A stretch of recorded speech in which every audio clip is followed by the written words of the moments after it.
t'es devant la caméra. Enfin, t'es devant ma tête. Mais oui, mais oui, mais oui. Bonjour à toutes et à tous et bienvenue sur ma chaîne Fibro Chronique.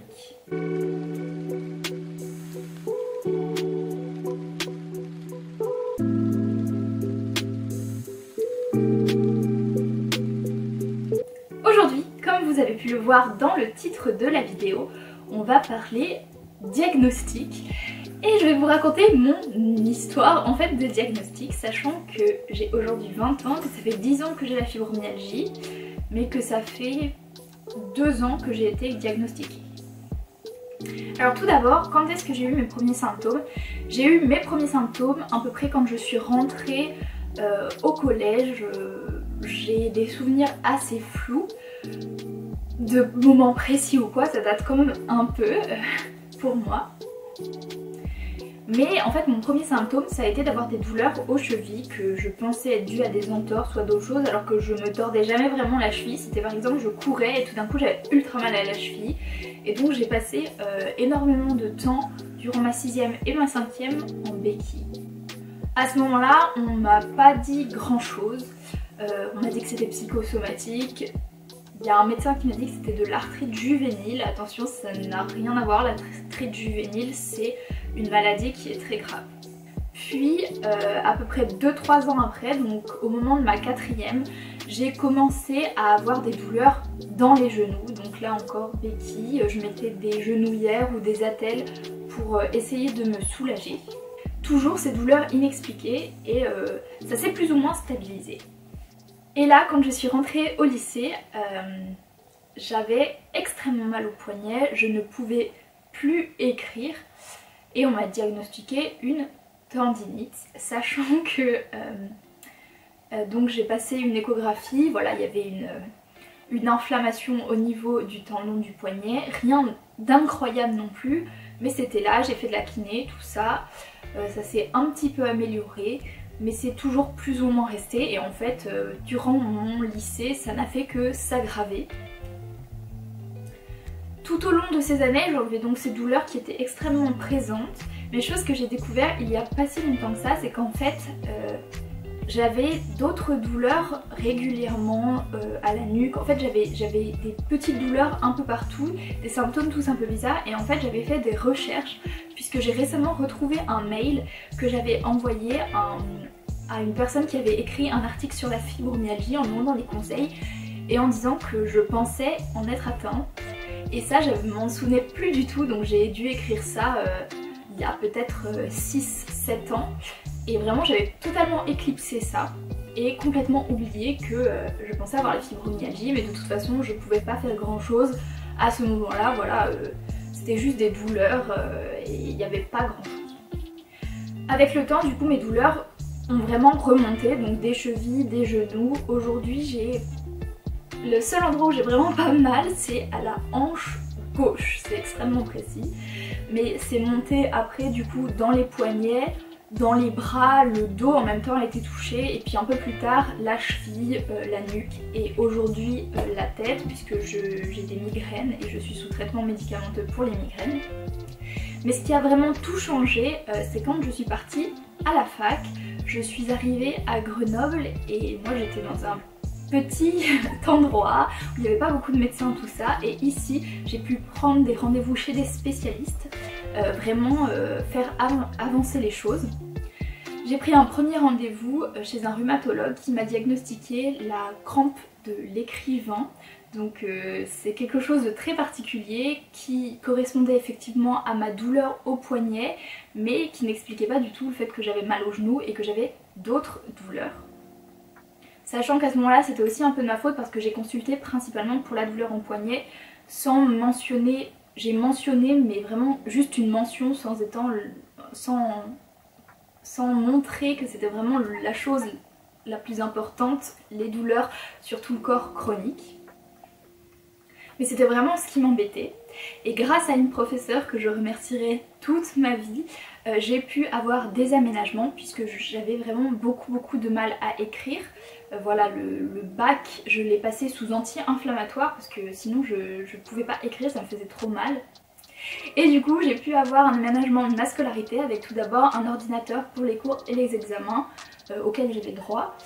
Et puis un tiers-temps, aujourd'hui j'ai beaucoup plus d'aménagement, voilà, je peux être absente parce que quand je suis très fatiguée je peux pas me lever le matin, des fois j'ai des médicaments qui m'assomment donc et ben si je les prends un peu trop tard le soir, le matin je peux pas me lever parce que je suis complètement dans le brouillard, donc ça m'a vraiment aidée.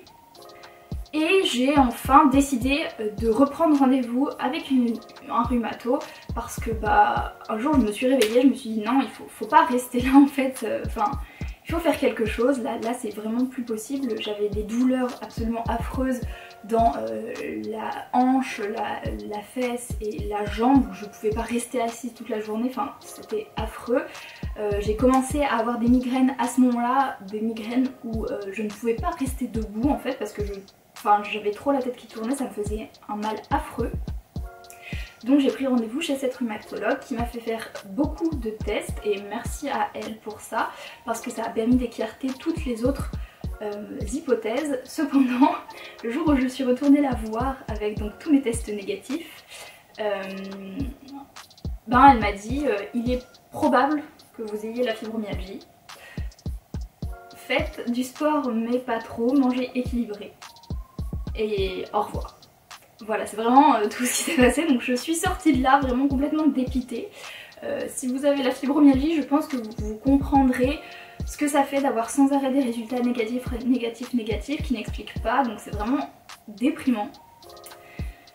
Et je savais pas quoi faire. J'ai essayé de contacter la grande spécialiste à Grenoble, Anne Dumollard, qui n'avait évidemment plus de place. Le secrétariat m'a renvoyé assez sèchement en disant qu'il n'avait personne à me recommander et moi je ne savais pas quoi faire, j'étais vraiment dépitée.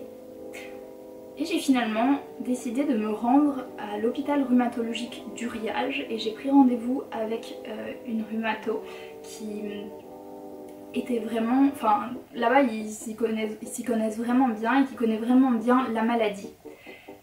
Et là ça a été vraiment le soulagement, donc ça c'est vraiment ce rendez-vous avec cette rhumatologue. La première fois c'était du coup en 2020, c'était en novembre 2020, donc j'ai été officiellement diagnostiquée en août 2020, donc il y a même pas 2 ans. Et là ça a changé ma vie, ça a changé vraiment. C'était vraiment super.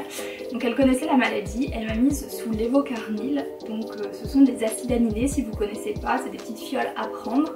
Moi j'avais ça en cure tous les 3 mois, 2 semaines ou 3 semaines de cure, je crois que c'est 2 semaines.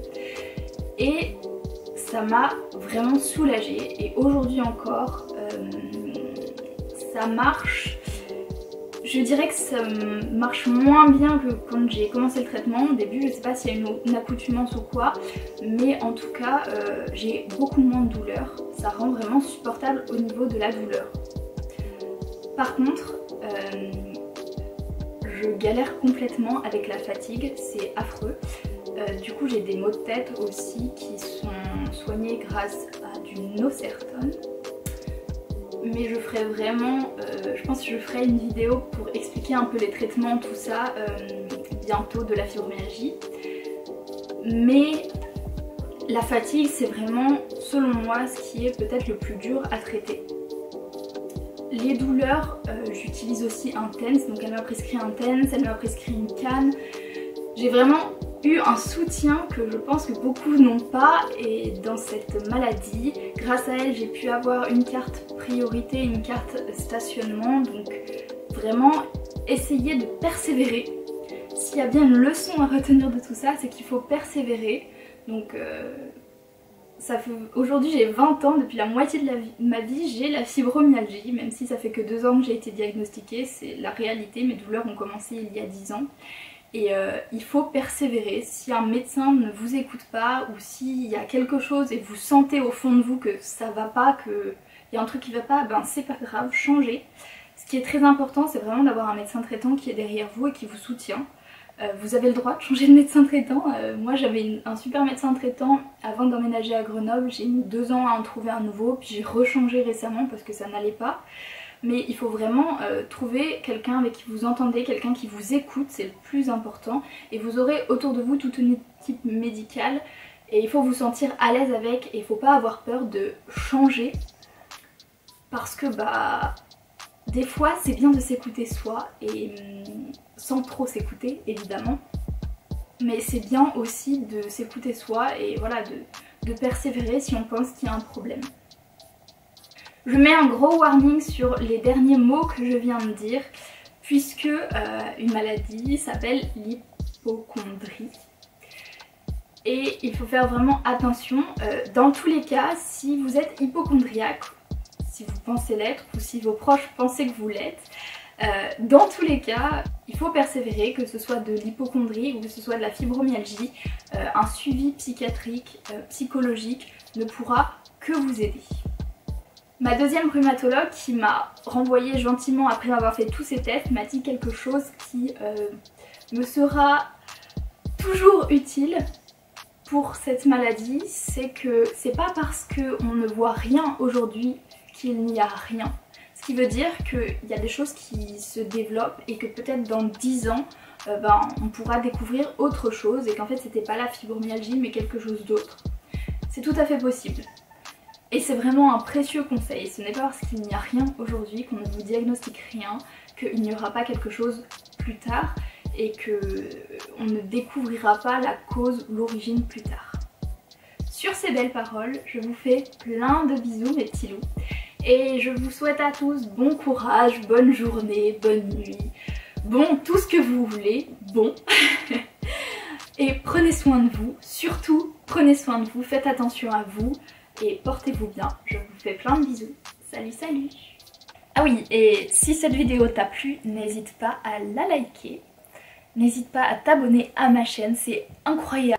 Le nombre de vues que j'ai eu sur ma première vidéo, le nombre de soutiens que j'ai de votre part, c'est vraiment génial. Et n'hésite pas non plus à aller faire un petit tour sur mon association partenaire fibromyalgie, donc au pluriel.fr, sur laquelle tu pourras trouver plein d'informations vraiment importantes et qui te montrent ses sources, qui te montrent les études d'où elle tire ses articles et franchement c'est un site vachement sympa.